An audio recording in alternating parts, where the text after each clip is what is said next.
நான் இப்போ வீட்டில் இருக்கிற பொருட்களை வச்சு சத்து மாவு கஞ்சி தயார் பண்ண போகிறேன்.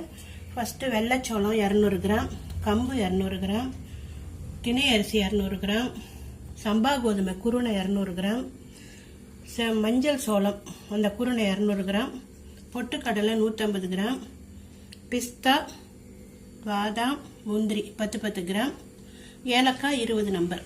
கேஸ் ஆன் பண்ணி ஒரு கெட்டி வானல் வச்சுக்கோங்க. வானல் சூடானதுக்கப்புறம் நம்ம ஒவ்வொரு தானியமாக தனித்தனியாக போட்டு வாசனை வர்ற வரையும் வறுத்து எடுக்கணும்.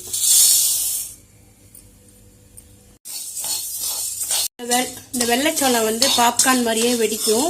இது வந்து வறுபடுறதுக்கு செவக்க வறுக்கணும், வாசனை வரணும். இப்போ இது பொரிஞ்சிடுச்சு இல்லையா, இதை ஆஃப் பண்ணிட்டு சூடு ஆறின பிறகு மிக்சியில் போட்டு அரைக்கணும். நான் ஒவ்வொரு தானியமாக வறுபட்டு எடுத்துட்டு இருக்கேன்.